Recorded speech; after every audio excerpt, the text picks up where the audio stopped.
Hello, my name is Gerald Lewis. I'm a general physician and a cardiologist, and welcome to another of these medical talks on the web. Question I'm frequently asked by my patients is, Doctor, do I really need to take nutritional supplements? And my response is, you're almost certainly already taking them. In many countries, certainly in New Zealand, they've added iodine to our salt. Every pregnant woman is given folic acid, and in many countries, they're adding folic acid to the bread.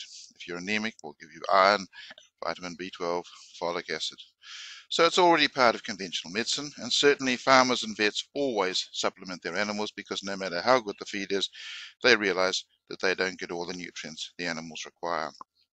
Because if nutrition is not in our food, then we're not going to get it. So what nutrients do we need? Our bodies have developed over millions and millions of years, and all of our organs work together as a perfect team to grow, to keep us well, to fight disease and repair damage. And if you have a look at the chemical reactions going on in our liver and realize not only does those happen on our liver, but all over our bodies, it is incredible what is happening inside our bodies 24 hours a day, 7 days a week. And for our cells to work properly, they need every ingredient for all of these chemical reactions to work properly. And those ingredients can only come from the food that we eat. Now, we've evolved or been created, depending on your philosophy, over millions and millions of years. And our bodies are designed to receive nutrition, to enable our bodies to grow, to be protected from the outside world, to fight against infection and diseases, to heal, and also to recover from injury, disease, and illness. And all of these things will happen automatically inside our bodies, but we do have a definite role. Our genes are exactly the same as the genes of early man, so our role is the same as early man's role.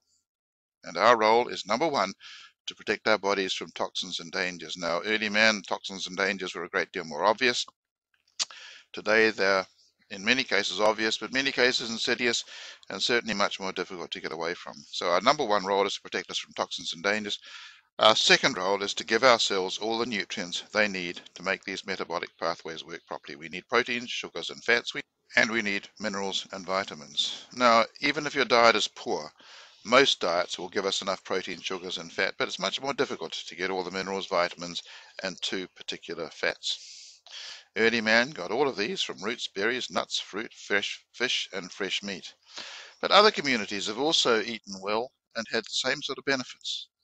Our grandparents and great-grandparents and people before them, people living in the island countries, and people living in the Mediterranean basin. These people had a diet which is far better than ours. The Heart Foundation would probably frown at what great-grandpa used to eat, but in actual fact, it was very much more complete than today's food. Island communities eat huge amount of antioxidants with fresh fruit, vegetables, and nuts. And the Mediterranean countries eat a lot of fresh fruit, vegetables, nuts, fish, and wine. Their food was fresh, filled with antioxidants, to some extent unpolluted with sprays and toxins, and in most cases is unprocessed. And they had far less of the degenerative diseases of today, heart disease, cancer, and Alzheimer's disease. And it's interesting, even in 1967, when Monica and I graduated from Otago Medical School, we had no coronary care unit in Dunedin Hospital because heart disease was so rare. Diabetes was rare. Alzheimer's wasn't even in our textbook, and cancer was much less common. And that's when Elvis was the king. So we're not talking about a long time ago when these diseases were much less common. It matters where you live. Have a look at this graph from the United Nations on deaths per 100,000 population from heart disease. New Zealand up near the top, 127. But look at the Mediterranean countries down the bottom. France, 39. Despite the billions of dollars we spend, these diseases, heart disease, cancer, Alzheimer's, diabetes, etc., continue to grow. Look at these graphs. This is heart disease in the United States between 1970 and 2003. It continues to rise. Breast cancer, all forms of cancer rising throughout the world since the 1980s, almost doubled since the 1980s. Alzheimer's disease increasing. Look at 1984, it hardly occurred at all. And the graph is getting steeper and steeper and steeper. And probably the most frightening disease of the modern world is diabetes, which in every civilized country is getting higher and higher. And quite a frightening study came out from the CDC in the United States. 1 child in 3 born in 2010 is going to develop diabetes unless we do something about it. And that's our children and our grandchildren. Money we're spending seems to be going down the drain because it certainly is not reducing these diseases. And the reason is that we're concentrating mostly on drugs, and they just won't work. And they won't work simply because we throw drugs into this magnificent series of metabolic pathways generated over millions of years. And these drugs screw up these beautifully designed pathways. They may temporarily fix a headache or lower the cholesterol or drop the blood pressure, but they all have side effects, toxic effects, and they can all change our bodies, and those changes are usually to the bad rather than the good. But I'm not saying we shouldn't use drugs, because we do need to use drugs, and I'm using them all the time in acute medicine.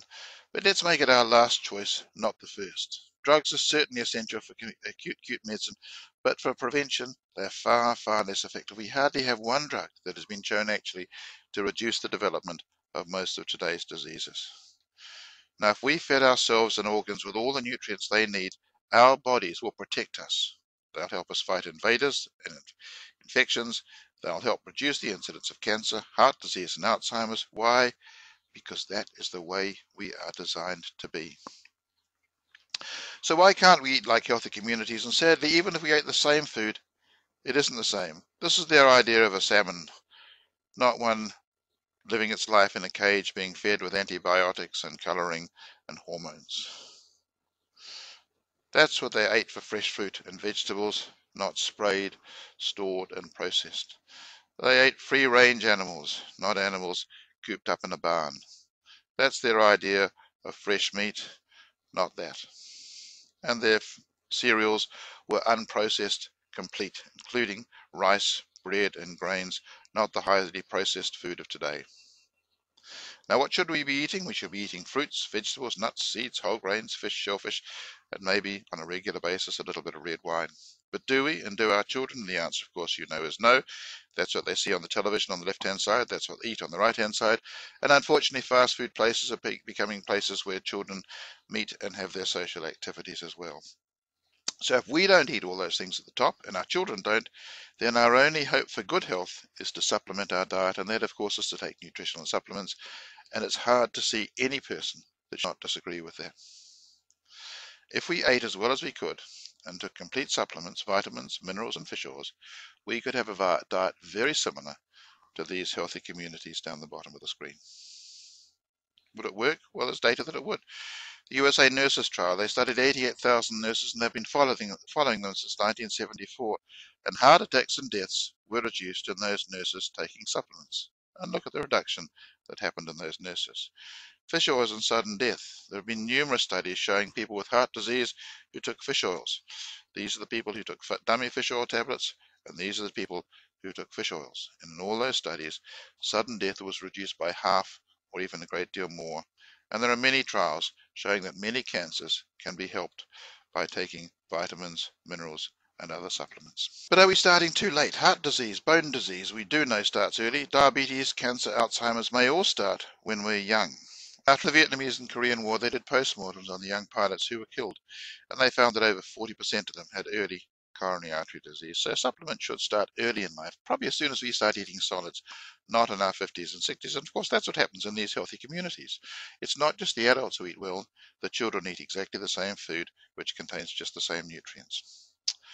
So the diet plus supplements should give us an ideal of nutrition, high vitamins, antioxidants, and optimal minerals. But unfortunately, most over-the-counter supplements don't provide what we need.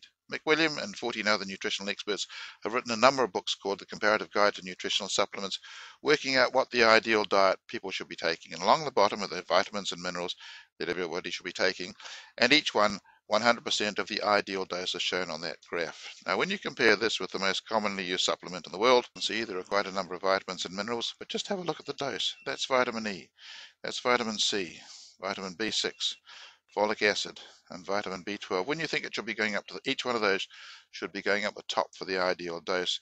We're hardly supplementing our people with anything at all when they take these supplements, so it's not surprising that most supplements have very little value. So if we took a diet as good as we can get and took a good comprehensive supplement, multi and fish oils, started at a young age and continued throughout life, we would have a nutritional intake very similar to the Mediterranean one. We could reduce heart and other diseases, just like in the Mediterranean countries, down to their level in one generation. In all the countries up the top of that graph, we could move them all down to the bottom. That is a real legacy which we could leave to our children and to our grandchildren. And these are my grandchildren, and I can assure you that's exactly what we are doing. So, doctor, do I need to take nutritional supplements? My answer is if you want the best for you, your family, and your friends, indeed you do. But make absolutely certain that the ones you're taking are good, complete, and quality ones. Thank you for listening.